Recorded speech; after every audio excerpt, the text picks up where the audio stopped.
Hello everyone, welcome to +2 academy. मैं हूं मनीष कुमार और आज हम लोग पढ़ेंगे इंटीग्रेशन बाय सब्स्टिट्यूशन पार्ट 2। अगर आपने पार्ट 1 वीडियो को नहीं देखा है तो उसे प्लीज़ देख लें। उसे देखने के बाद ही ये समझ में आएगा, वहाँ पर मैंने बेसिक फार्मूला और ये सब बताया था।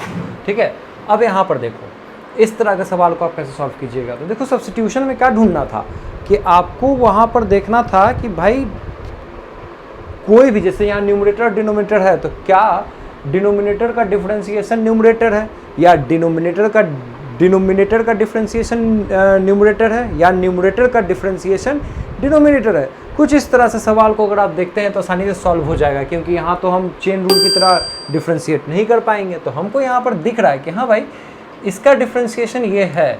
अगर पूरी तरह से नहीं दिख रहा है तो आपको क्या करना होगा, कॉपी में लिखना होगा। बिना लिखे तो थोड़ी ना समझ में आएगा। तो आप लिखो, एक लाइन लिखो, मान लेते हैं कि x² + 2x - 3 = t है। और ऐसे भी नीचे वाला से ही प्रॉब्लम हो रहा है, हमें डिवाइड नहीं दे पा रहे हैं, क्योंकि ऊपर का डिग्री 1 है, नीचे का डिग्री 2 है।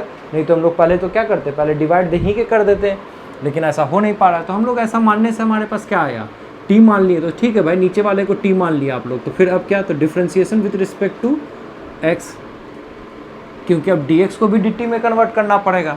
तो यहाँ पर क्या आ जाएगा, यहाँ पर आ जाएगा 2x, यहाँ पर आएगा आपको, सॉरी यहाँ पर सवाल गलती लिखा गया है, यहाँ पर आपको आएगा x। तो यहाँ पर आपको आएगा x, तो यहाँ पर आएगा आपको 2, और ये कितना आ जाएगा dt/dx। अब देखो 2 कॉमन ले लो तो क्या बच जाएगा, x + 1 2, और ये dx आप इधर भेज दो तो इधर आ जाएगा dt। ठीक है, और फिर ये 2 आप यहाँ से भी हटा के यहाँ नीचे डिवाइड में भेज दो। तब क्या आ गया, तब ये ऊपर वाला को देखो, सिर्फ ऊपर वाले को हम लोग क्या लिख सकते हैं। तो देखो x + 1 dx को, मतलब इस पूरे को मिला के हम लोग क्या लिख सकते हैं, dt/2, और इस पूरे को हम लोग क्या लिख सकते हैं, t। तो हम लोग क्या लिखें, ये लिखें, ये 2 कहाँ गया, इसको बाहर आप भेज दो, और इसके बदले क्या t। तो क्या आ गया, ½ log t + c। तब क्या आ गया आंसर, तो ½ log t का वैल्यू कितना, तो x² + 2x - 3 + c। ये सिंपल, इसका इतना सिंपल आंसर होगा। इसी में देखो, पहले ये भी देखो, दिक्कत किस वजह से होगा, दिक्कत इस cos x के वजह से होगा, सॉरी cos log x की वजह से। देखो cos का एंगल x पढ़े हैं, cos का एंगल 3x भी पढ़ लिए हैं, लेकिन यहाँ तो cos का एंगल जो है वो log x दिया हुआ है। तो आप क्या करोगे, और हमको यहाँ पर ये भी दिख रहा है कि भाई log x का डिफरेंशिएशन 1/x होता है। तो इतना सबूत मिल गया कि हाँ इसको t मानना है। तो हम लोग क्या करेंगे, यहाँ पर लेट log x को हम लोग t मान लेंगे। तब क्या आएगा, तो differentiation with respect to x के रिस्पेक्ट में डिफरेंशिएट देंगे तो ये 1/x dx = dt आ जाएगा। जो इधर जो dx लिखते थे वो इधर ही लिख देंगे हम लोग। तो ये क्या आ जाएगा, तो दिश।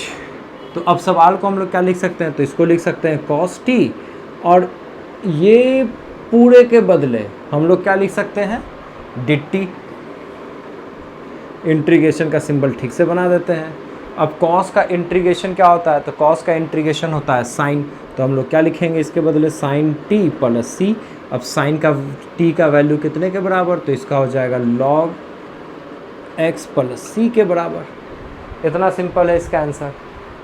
इस सवाल में क्या करेंगे, सॉरी यहाँ पर भी गलती लिखा गया है, ये sin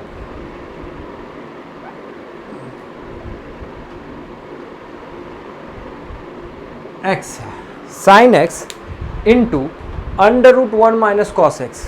तो यहाँ पर तो अब हमको t मानने में नहीं बन रहा है कि भाई t किसको माने। ठीक है, क्योंकि यहाँ cos 2x है, यहाँ sin x है, किसी का डिफरेंशिएशन करने पे कुछ आ नहीं रहा है। तो आप क्या करो, इसको कन्वर्ट करो। कन्वर्ट करने से क्या मिल जाएगा, यहाँ मिल जाएगा sin x का sin x, और इसको कन्वर्ट करने से क्या मिल जाएगा, तो 2 cos² x मिल जाएगा dx। अब देखो तो ये क्या आ गया आपको, sin x √2 और * cos x dx आ गया। तो अब साफ दिख रहा है कि हाँ अगर कॉस को अगर हम लोग मान लें तो कॉस का डिफ्रेंसिएशन होता है माइनस साइन, या साइन को अगर हम लोग मान लें तो साइन का डिफ्रेंसिएशन होता है कॉस। तो दोनों में से किसी को भी मान सकते हैं। तो हम किसको मानते हैं, लेट हम यहाँ साइन को मान लेते हैं, sine x is equal to t मान लेते हैं।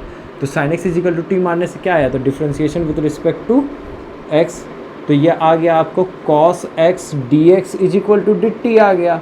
तो हम लोग क्या करेंगे, इस कॉस एक्स डी एक्स के बदले क्या लिख सकते हैं, क्या आ रहा है इसके बदले, डी टी आ रहा है।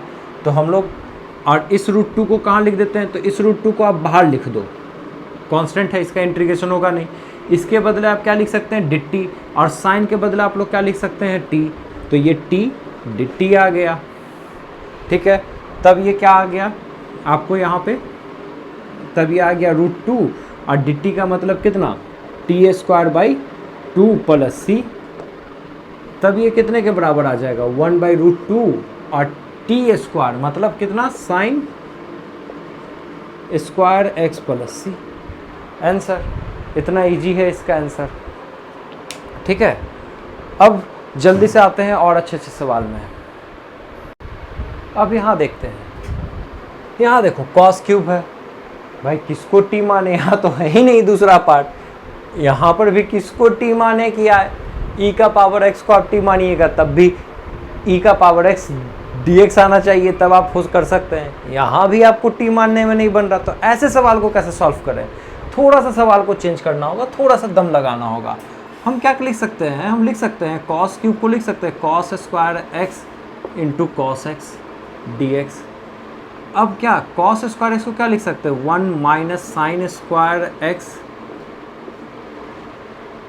Into cos x d x लिख सकते हैं। अब यहाँ पर देखो, मान सकते हैं let sine x is equal to t, तो differentiation with respect to x, तो साइन का डिफ्रेंसिएशन कितने के बराबर, तो साइन का डिफ्रेंसिएशन कॉस एक्स के बराबर, cos x d x is equal to d t. तो अब देखो कॉस एक्स डी एक्स के बदले क्या लिख सकते हैं, डी टी, और 1 का, तो 1 का 1 लिखा जाएगा, साइन स्क्वायर एक्स को लिखा जाएगा टी स्क्वायर, और इस कॉस एक्स डी एक्स के बदले क्या लिखा जाएगा, डी टी। तो यहाँ पर क्या आ गया, तो 1 का इंटीग्रेशन होता है डी एक्स, सॉरी 1 का इंटीग्रेशन होता है डी टी के रिस्पेक्ट में टी, और टी स्क्वायर का क्या हो जाएगा, T cube by 3 plus c. तब अब टी का वैल्यू पुट कर दो, टी का वैल्यू कितने के बराबर है, तो टी का वैल्यू है आपको sine x minus sine cube x by 3 plus C. Easy था, ठीक है, बस सिर्फ सवाल को देखना था। उसी तरह इसमें देखो, सवाल में देखो dx है, हम e का पावर x को यहाँ लिख देते हैं, और ये e का पावर माइनस x है, तो इसको लिख सकते हैं 1/e का पावर x। अब एलसीएम लेते के साथ क्या आ जाएगा, ऊपर आ जाएगा dx, एलसीएम लेंगे तो e का पावर x का ये पूरे का होल स्क्वायर आ जाएगा, या e का पावर 2x आ जाएगा, जो भी लिखे +1, और नीचे आएगा e का पावर x। तो अब इस नीचे वाला e का पावर x कहाँ चला जाएगा, ऊपर। तो एक स्टेप छाड़ देते हैं हम, क्योंकि स्पेस का कमी हो जाएगा नीचे, अब हमको लिखने में नहीं बनेगा, तो e का पावर x ही लिख देते हैं। अब देखो, अब हमको आसानी से दिख रहा है कि हाँ भाई लेट e का पावर x को अगर हम लोग t मान लें इस नीचे वाले को, तो हमारे पास क्या आ जाएगा, e का power x differentiation with respect to x करने से e का power x dx is equal to d t आ जाएगा। तो इस पूरे के बदले क्या लिख सकते हैं हम लोग, डी टी लिख सकते हैं। तो हम लोग क्या डी टी लिख दिए हैं, और नीचे क्या e का पावर x को t, और इसका स्क्वायर था तो इसका स्क्वायर +1, ठीक है। अब इसका क्या होता है 1 + t स्क्वायर, तो आप क्या पढ़े 1 + x स्क्वायर का tan इनवर्स x, तो 1 + t स्क्वायर है, तो आप इसका क्या होगा इंटीग्रेशन tan इनवर्स t, तो क्या हो जाएगा tan इनवर्स e का पावर x + c, ये इसका इंटीग्रेशन हो जाएगा। इतना सिंपल है। अब देखो 6 नंबर सवाल, यहाँ भी क्या है भाई दिख नहीं रहा है, तो ऐसे सवाल में अब देखिए यहाँ क्या है -3x, और यहाँ भी -3x, और यहाँ माइनस है। तो अगर आप इसको रेशनलाइज कर देते हैं तो ये 3x कैंसिल हो जाएगा। तो आप इसको सबसे पहले यहाँ पर क्या करो, रेशनलाइज करो, तो dx divided by √1 - 3x minus 5 - 3x, कितना से करेंगे rationalize, 1 - 3x plus under root 5x minus 3x divided by under root 1 minus 3x plus under root 5 minus 3x। Rationalize करते के साथ क्या मिला, ऊपर तो हमारे पास 1 माइनस 3x ही आ जाएगा प्लस 5x माइनस 3x आ जाएगा और ये dx आ जाएगा। लेकिन नीचे देखो क्या आ जाएगा, आप a minus B A plus B मतलब A square minus B square, तो ए स्क्वायर करेंगे तो क्या मिलेगा 1 माइनस 3x, ठीक, और माइनस का माइनस और बी स्क्वायर तो मतलब 5 माइनस 3x, लेकिन माइनस यहाँ पर ऑलरेडी पहले से था तो प्लस 3x हो जाएगा। ठीक है, ये थोड़ा सा सॉल्व कर लेना, इसको और इसको कट कर देने से क्या आपको नीचे मिल जाएगा -4 मिल जाएगा। तो जाहिर सा बात है क्या आ गया, -4 आ गया आपको, 1 बाई -4 बाहर आ गया। और इंटीग्रेशन किसको करना होगा, under root 1 minus 3x plus under root 5 minus 3x को dx के रिस्पेक्ट में करना होगा। ठीक, अब देखो तो -1/4, अब इसको थोड़ा डायरेक्ट करते हैं। अगर आपने इसके पहले वाला वीडियो देखा होगा तो वहाँ पर आपको पता चला होगा कि ये जो वेरिएबल के साथ जो ये 3 होता है ये सिर्फ बाहर निकल जाता है अगर 1 माइनस 3x रहे तो, लेकिन यहाँ अंडर रूट भी है तो आपको क्या करना होगा, बनाने के लिए आप मान भी सकते हैं। ठीक है, तो एक स्टेप तो आपको यहीं हम दिखा देते हैं। तो ये स्टेप आया, तो अगला स्टेप क्या आएगा, अगला स्टेप आएगा ये -1/4 इससे भी मल्टीप्लाइड होगा और इससे ही मल्टीप्लाइड होगा, तो इससे मल्टीप्लाइड होगा तो इतना हो गया, और यहाँ प्लस और -1/4 होगा तो ये -1/4 और इंटीग्रेशन इसका, और यहाँ भी आपको आ जाएगा 1 माइनस 3x का अंडर रूट dx, ये आ जाएगा नेक्स्ट स्टेप। उसी स्टेप का ये अगला स्टेप है, स्पेस ना होने की वजह से हमको मिटा के करना पड़ता है, इसके लिए थोड़ा सॉरी। ठीक है, तो अब यहाँ पर क्या आप मान लो, let under root 1 minus 3x is equal to, आप t मान लो या t स्क्वायर मान लो, दोनों में से कोई फ़र्क नहीं पड़ेगा। तो हम अगर t मान लेंगे, इस पूरे को अगर t मान लेंगे तो फिर यहाँ से ये रूट हटा के इसको क्या आ जाएगा, t स्क्वायर आ जाएगा। तो आपको आ गया -x minus 3 is equal to 2t dt by dx। तो क्या आ गया आपको, dx कितने के बराबर आ गया, -2/3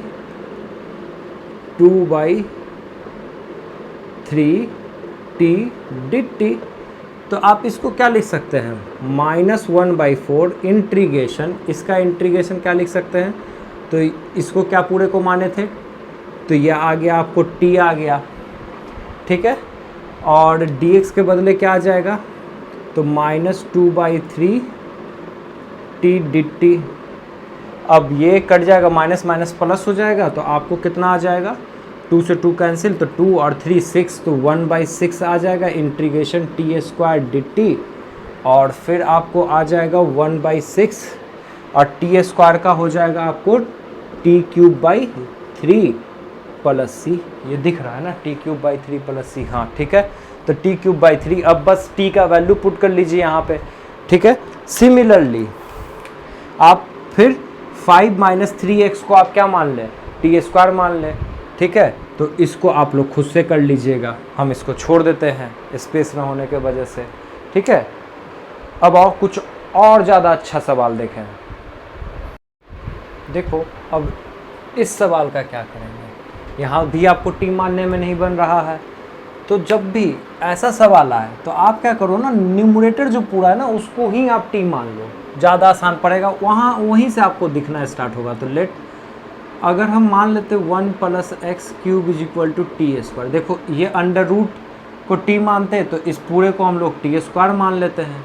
फिर उसके बाद आप डिफ्रेंसिएशन दे दो, differentiation with respect to x, तब क्या आ जाएगा, यहाँ पर आ जाएगा 3x स्क्वायर, और यहाँ क्या आ जाएगा 2t dt आ जाएगा बाई dx आ जाएगा। ठीक है, तो यहाँ से क्या आपको दिख रहा है कि हाँ भाई यहाँ ये x स्क्वायर आ रहा है, और तो हम लोग क्या लिख सकते हैं, तो ये x square dx is equal to 2/3 t dt। तो देखो, तो यहाँ से अगर x स्क्वायर अगर हम लेके dx के साथ दे दे तो हमारे पास तो dt आ जाएगा, तो यहाँ पर बचेगा x³। तो फिर देखिए x³ यहाँ से सॉर्ट आउट कर सकते हैं हम लोग, x³ कितने के बराबर होगा, t स्क्वायर -1 के, तो बन गया सवाल। तो हम इस सवाल को क्या लिख सकते हैं, हम लिख सकते हैं x³ into x square x cube into x square by under root 1 plus x cube, और ये आ गया आपको डी एक्स। तब क्या हो जाएगा, तब देखो एक्स क्यूब के बदले क्या लिख सकते हैं, यहाँ से देखो क्या लिख सकते हैं, टी स्क्वायर माइनस 1 लिख सकते हैं, और ये एक्स स्क्वायर डी एक्स मिल के क्या बन जाएगा, ये बन जाएगा तो 2/3 कांस्टेंट है तो इसको बाहर लिख देते हैं और टी डी टी अंदर लिख देते हैं, और डिवाइडेड बाई टी होगा, टी स्क्वायर नहीं होगा, जो हम लिख रहे हैं वो गलती लिख रहे हैं, इसलिए आप इमेज पे देखें, डिवाइडेड बाई क्या होगा, टी होगा, तो टी से टी कैंसिल हो जाएगा, तो नेक्स्ट स्टेप में क्या बचेगा, 2/3 इंटीग्रेशन टी स्क्वायर माइनस 1, पूरे का इंटीग्रेशन सिर्फ करना है, तो टी स्क्वायर का इंटीग्रेशन t/3 और 1 का इंटीग्रेशन t, और एक कांस्टेंट लगा दिए c, उसके बाद फिर t का वैल्यू पुट कर दिए, तो देखो t का जो वैल्यू जो होगा वो under root 1 plus x cube है, तो यहाँ पर t का क्यूब है तो इसलिए क्या लगा 1 प्लस एक्स पूरे का पावर 3/2, ठीक है।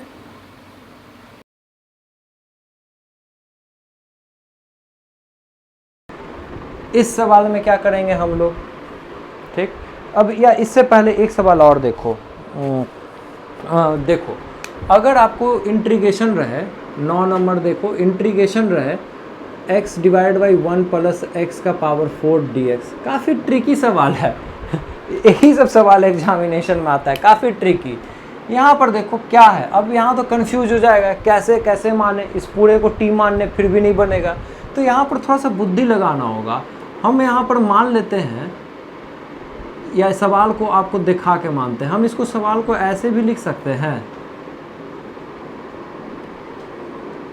एक्स स्क्वायर का एक्स पूरा स्क्वायर, तो अब यहाँ से क्या देखने मिला कि इस एक्स स्क्वायर को अगर टी मान लेते इसका डिफ्रेंशिएशन ये है, बस यहाँ पर यही देखना था।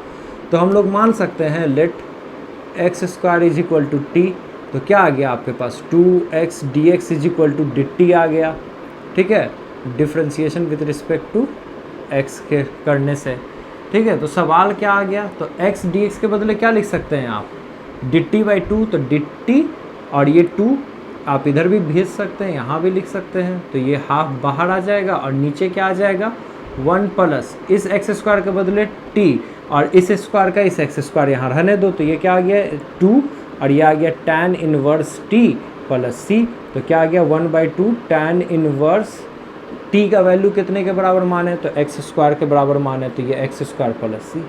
कितना सिंपल इसका आंसर है। इसका देखो क्या होगा, यहाँ फिर देखो नहीं हो रहा है इंटीग्रेशन, ठीक, लेकिन आप देखो इसको इससे मल्टीप्लाइड कर देंगे, इस पूरे को इससे मल्टीप्लाइड कर देंगे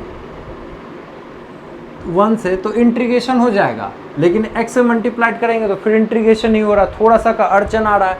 तो हम क्या किए कि ठीक है, हम यहाँ से तो एक हिंट हमको मिल गया कि अच्छा ठीक है मल्टीप्लाइड करके हो जाएगा, तो हम क्या किए सवाल को ही ब्रेक कर दिए, सवाल को लिख दिए, हम यहाँ लिख सकते हैं 2 माइनस 1 माइनस एक्स लिख सकते हैं, 2 माइनस 1 प्लस 1 ही होता है इतना, under root 1 plus x d x. इससे क्या आ गया कि देखो इंटीग्रेशन 2 माइनस, ब्रैकेट में इसको लिख देते हैं, यहाँ से माइनस कॉमन ले ले, इसको ब्रैकेट में लिख देंगे, तो ये और ये पूरा ब्रैकेट में था ही, और ये अंडर रूट 1 प्लस एक्स।